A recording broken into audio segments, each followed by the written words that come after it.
Capítulo 1. Los pensamientos son cosas. El hombre que pensó en la manera de asociarse con Thomas A. Edison. Desde luego, los pensamientos son cosas muy poderosas cuando se combinan con la exactitud del propósito, la perseverancia y un imperioso deseo de convertirlas en riqueza o en otros objetos materiales. Hace algunos años, Edwin C. Barnes descubrió lo cierto que es que los hombres realmente piensan y se hacen ricos. Su descubrimiento no surgió de pronto, sino que fue apareciendo poco a poco, empezando por un ferviente deseo de llegar a ser socio del gran Edison. Una de las características principales del deseo de Barnes es que era preciso. Quería trabajar con Edison, no para él.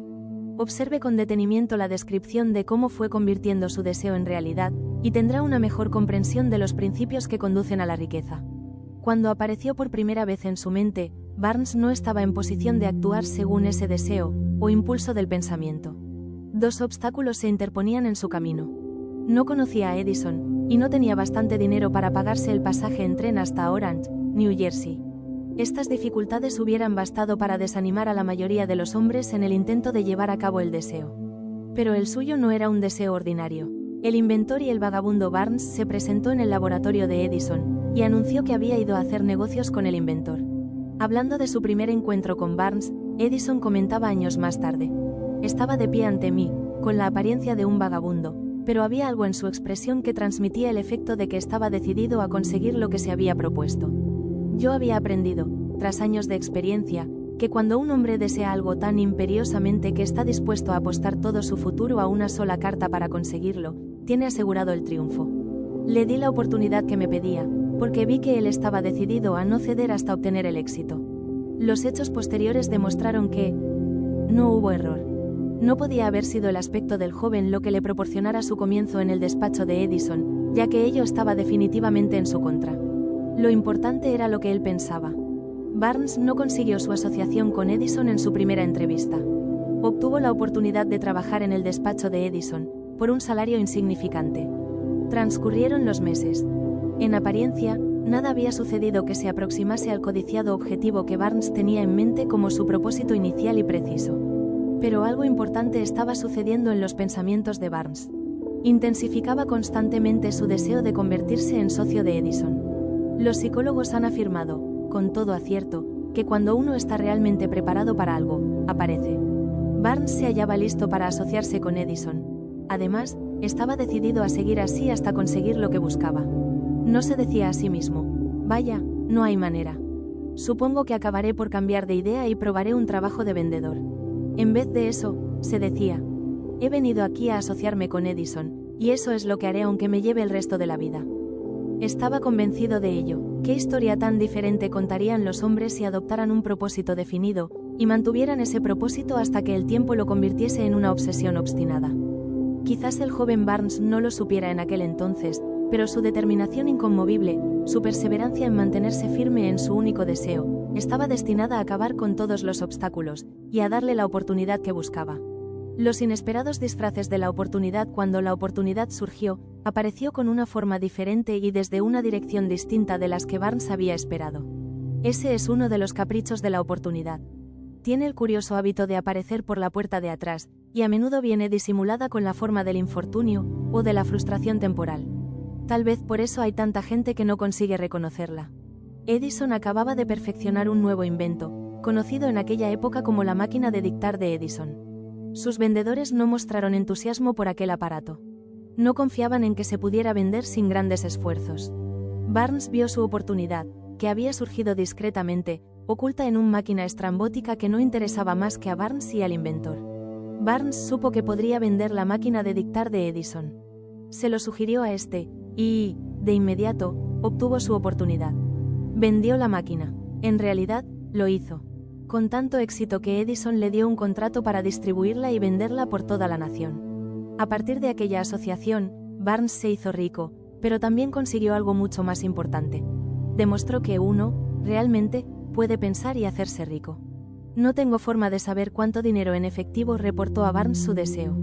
Tal vez fueran $2 o $3 millones, pero la cantidad, cualquiera que sea, se torna insignificante cuando se la compara con la posesión que adquirió en forma de conocimiento definido de que un impulso intangible se puede transmutar en ganancias materiales mediante la aplicación de principios conocidos. Barnes literalmente se pensó en asociación con el gran Edison. Se pensó dueño de una fortuna. No tenía nada con qué empezar, excepto la capacidad de saber lo que deseaba, y la determinación de mantenerse fiel a ese deseo hasta haberlo realizado. A un metro del oro. Una de las causas más comunes del fracaso es el hábito de abandonar cuando uno se ve presa de una frustración temporal. Todos son culpables de este error en un momento u otro. Un tío de R.V. Darby fue presa de la fiebre del oro en los días en que era una fiebre endémica, y se fue al oeste a cavar para hacerse rico. No sabía que se ha sacado más oro de los pensamientos de los hombres que de la tierra. Obtuvo una licencia y se fue a trabajar con el pico y la pala. Después de varios meses de trabajo obtuvo la recompensa de descubrir una veta de mineral brillante. Necesitaba maquinaria para extraer el mineral. Con discreción, cubrió la mina, volvió sobre sus pasos a su hogar en Williamsburg, Maryland, y les habló a sus parientes y a algunos vecinos del hallazgo. Todos reunieron el dinero necesario para la maquinaria, y la enviaron a la mina. Darby y su tío volvieron a trabajar en ella. Extrajeron el primer carro de mineral y lo enviaron a un fundidor. Las utilidades demostraron que poseían una de las minas más ricas de Colorado. Con unos pocos carros más de mineral saldarían todas las deudas.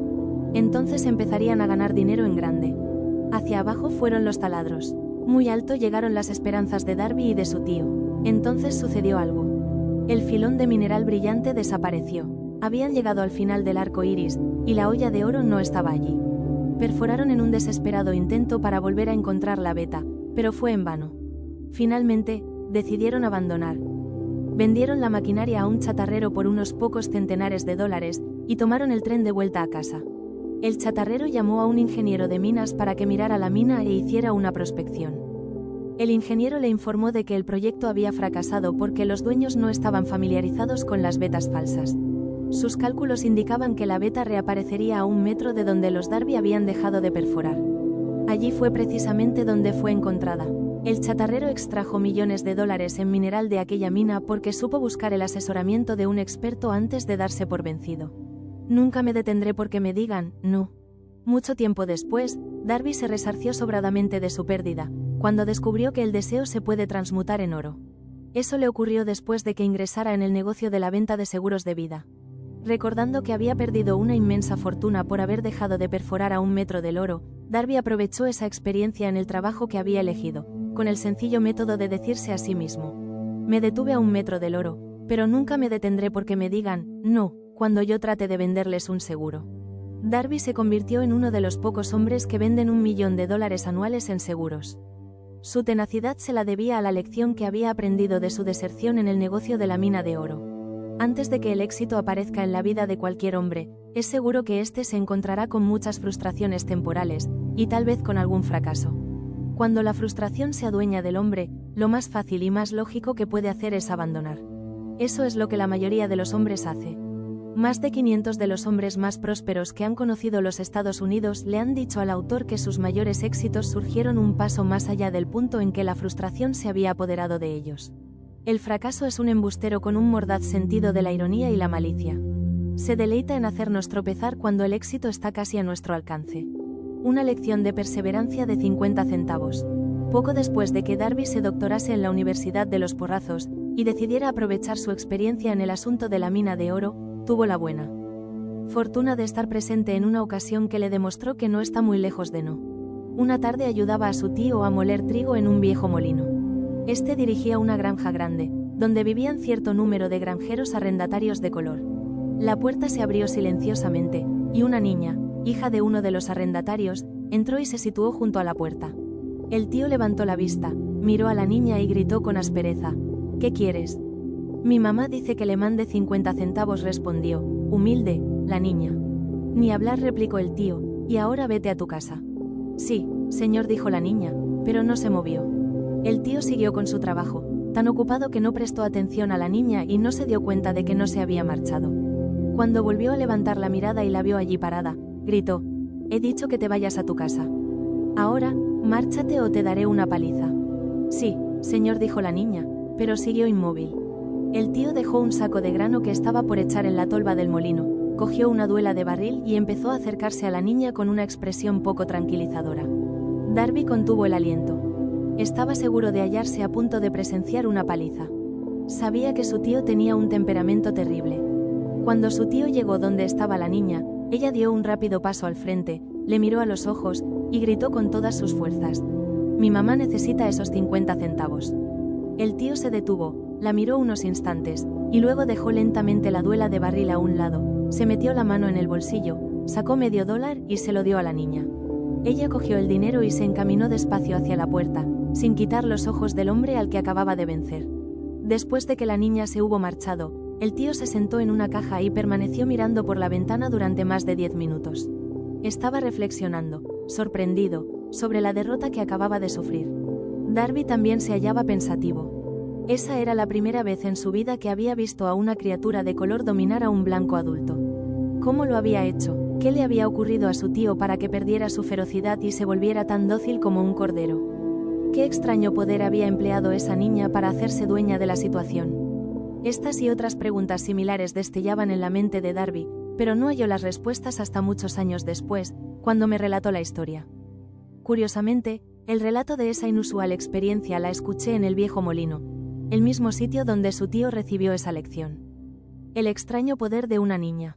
En aquel viejo molino polvoriento, el señor Darby me relató la historia del extraño triunfo, y terminó preguntándome: ¿cómo entiende esto? ¿Qué extraño poder tenía esa niña para dominar por completo a mi tío? La respuesta a esa pregunta la encontrará en los principios que se describen en este libro. La respuesta es categórica y completa. Contiene detalles e instrucciones suficientes para que cualquiera comprenda y aplique la misma fuerza con la que ella se encontró de forma accidental. Manténgase alerta, y observará el extraño poder que acudió en ayuda de la niña. Tendrá un atisbo de ese poder en el próximo capítulo. En alguna parte del libro encontrará una idea que aguzará sus poderes receptivos, y pondrá a su alcance, para su propio beneficio, ese mismo poder irresistible. La comprensión de él puede aparecer ante usted en el primer capítulo, o tal vez surja en su conciencia más adelante. Puede presentarse en forma de una sola idea. O quizá la encuentre en la naturaleza de un plan, o en un propósito. Una vez más, puede hacerle volver sobre sus pasadas experiencias de frustración o de fracaso, para aportar alguna lección mediante la cual usted recupere todo lo que había perdido en su fracaso. Después de haberle explicado al señor Darby el poder que la niña de color había empleado quizás sin saberlo, él repasó enseguida sus 30 años de experiencia en la venta de seguros de vida, y estuvo francamente de acuerdo en que su éxito en ese campo se debía, en gran parte, a la lección que había aprendido de la pequeña.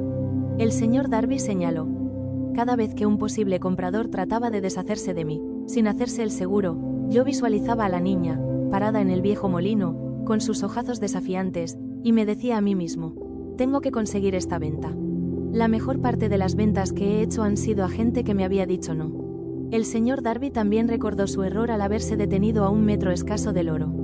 Pero esa experiencia fue una bendición encubierta. Me enseñó a seguir insistiendo sin que importasen las dificultades, y fue una lección que necesité aprender antes de poder tener éxito en cualquier campo.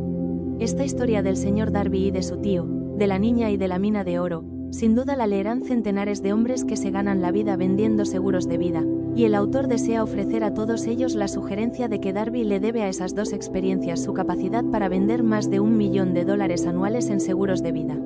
Las experiencias del señor Darby fueron bastante comunes y triviales, y, sin embargo, contienen la respuesta de su destino en la vida. Por lo tanto fueron tan importantes, para él, como su propia vida. Sacó provecho de ellas porque las analizó, y supo ver lo que le enseñaban. Pero, ¿qué hay del hombre que no tiene el tiempo ni la inclinación para estudiar el fracaso en busca del conocimiento que pueda conducirlo al éxito? ¿Dónde y cómo va a aprender el arte de convertir los fallos en escalones hacia la oportunidad? Para responder a esas preguntas se ha escrito este libro. Todo lo que usted necesita es una buena idea. La respuesta se expone en una descripción de 13 principios, pero recuerde, a medida que vaya leyendo, que la respuesta que quizás usted está buscando a las preguntas que le han hecho reflexionar en los misterios de la vida, puede encontrarla en usted mismo, a través de alguna idea, plan o propósito que tal vez surja en su cerebro durante la lectura. Una buena idea es todo lo que se necesita para alcanzar el éxito. Los principios descritos en este libro contienen medios y maneras de crear ideas útiles. Antes de seguir adelante con nuestro enfoque para describir esos principios, creemos que merece la pena recibir esta importante sugerencia. Cuando las riquezas empiezan a aparecer, lo hacen con tanta rapidez, y en tal abundancia, que uno se pregunta dónde habían estado escondidas durante todos esos años de necesidad. Esta es una afirmación sorprendente, y tanto más si tenemos en cuenta la creencia popular de que la riqueza premia solo a quienes trabajan mucho durante mucho tiempo. Cuando usted comience a pensar y a hacerse rico, observará que la riqueza empieza a partir de un estado mental, con un propósito definido, con poco trabajo duro, o sin ninguno. Usted, o cualquier otra persona, puede estar interesado en saber cómo adquirir ese estado mental que atraerá la riqueza. He pasado 25 años investigando porque también yo quería saber cómo los ricos llegan a ser ricos. Observe con mucha atención, tan pronto como domine los principios de esta manera de pensar, y empiece a seguir las instrucciones para aplicar esos principios, que su nivel económico empezará a crecer, y que todo lo que usted toque comenzará a transmutarse en haberes de su propio beneficio. ¿Imposible? De ninguna manera. Una de las mayores debilidades de la especie humana es la típica familiaridad del hombre con la palabra imposible. Él conoce todas las reglas que no darán resultado. Sabe todas las cosas que no se pueden hacer. Este libro se escribió para quienes buscan las reglas que han hecho de otras personas de provecho, y están dispuestos a jugárselo todo con esas reglas. El fracaso asola a aquellos que se resignan a él con indiferencia. El objeto de este libro es ayudar a todo el que quiera aprender el arte de cambiar de enfoque, del fracaso al éxito. Otra debilidad que se encuentra en conjunto en demasiadas personas es el hábito de medirlo todo, y a todos, por sus propias impresiones y creencias. Quienes lean esto creerán que jamás podrán pensar y hacerse ricos, porque sus hábitos de pensamiento se han empantanado en la pobreza, el deseo, la miseria, los errores y el fracaso. Estas personas desafortunadas me recuerdan a un chino distinguido, que fue a Estados Unidos a recibir una educación americana. Acudí a la Universidad de Chicago.